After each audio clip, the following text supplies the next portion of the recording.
Today, I'm going to talk about sex and the controversy behind it. Sex is a highly normal activity for people of varied ages, and it can be hard for teens to fight these urges, especially when the sex is shown as a normal thing in our media. The problem, however, does not lie in the media's perception, but in the sex education standard in the United States. A report created by the National Campaign to Prevent Teen and Unplanned Pregnancy discerns a clear correlation of sex education and teen pregnancy. In states such as Texas, Alabama, and South Carolina, there is an average of 66 births per 1,000 women in their teens, in comparison to Connecticut's 44 per 1,000 women. This is a decently high statistic when you consider it, and a dangerous one at that. Having a child at a young age can ruin your education and your future career. This is why, if we want our children of their nation to succeed, we need to develop a more comprehensive education system in our schools. Oftentimes, the government goes out of its way to ensure schools teach abstinence only. The federal government continues to allocate millions in grants, even extending and increasing the funding this year for the implementation of ineffective abstinence only until marriage risk avoidance programs. And just last month, the U.S. House of Representatives passed a restriction to funding for sex education programs that normalize teen sexual activities as an expected behavior as part of the No Child Left Behind rewrite. The No Child Left Behind Act was meant to keep students from dropping out and failing out, not push an agenda. There are ways to prevent pregnancy if you are having sex, and if our sex education system were better, that would be an assured thing. As a matter of fact, as I recall, my sex education classes never once taught its students to put a condom on, nor did they talk about proper birth control methods. What should have been a standard lesson was skipped in order to avoid offending parents of the children. So it's not the normalization of teen sex that caused pregnancy, but the refusal to properly teach what needed to be done. As previously stated, there is a large push for abstinence-only education, especially in more conservative states. According to the Guttmacher Institute in a 2015 report, 3 states, being Texas, Alabama, and South Carolina, have passed legislation requiring only negative information on sexual orientation to be taught. Texas is certainly one of the most conservative states there is, and if you recall, it is the state with the highest pregnancy rate. The biggest mistake here is the stress on only negative information on sex. Negative information tends to make sex less personal, which leads horny teens to doing it just to do it. Sex is not a negative thing. The next generation will be made through sexual activity. Not only that, sex is a special way 2 lovers connect with each other. The first time 2 people may have sex might be painful, but it is still a moment they will remember forever.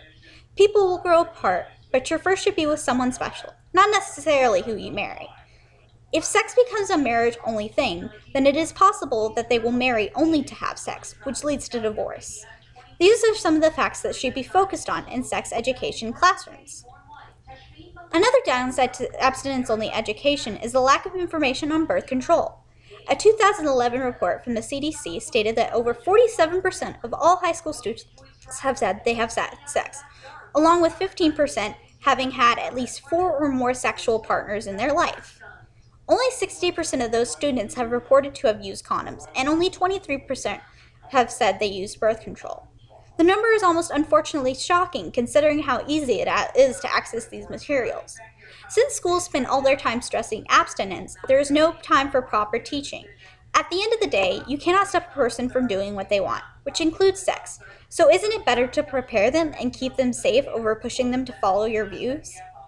Since sex education is so lacking, teens are forced to learn through other forms of media. A survey in 2013 by British researchers found that more than 2,000 papers related to the effect of porn on teenagers. Only 79 based on their conclusions on solid evidence. Porn is undoubtedly unrealistic to learn for. Rarely do actors use condoms, and the heavier types of porn lack proper safety measures.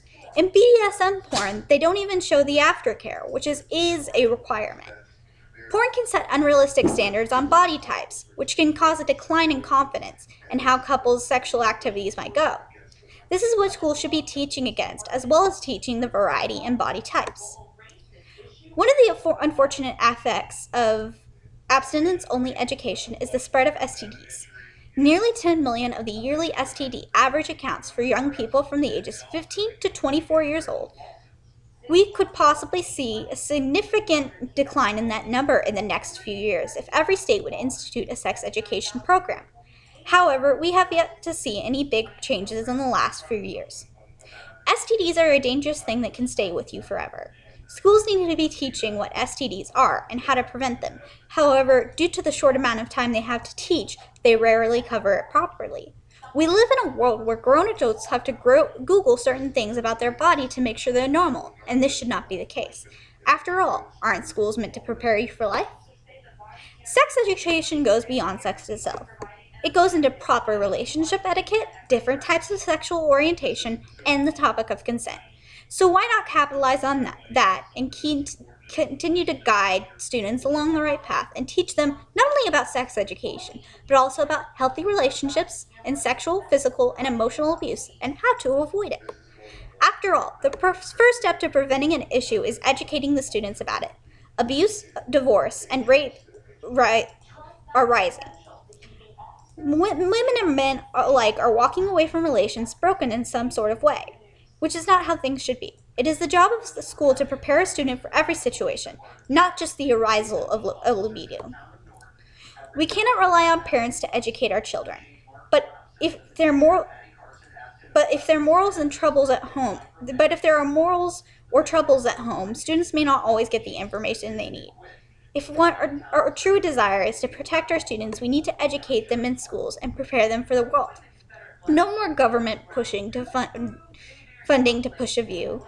No more attempts to avoid being controversial. The internet isn't enough to teach our generation. It is up to the teachers to do so. Comprehensive sex education is necessary in our schools if we wish to see a better world.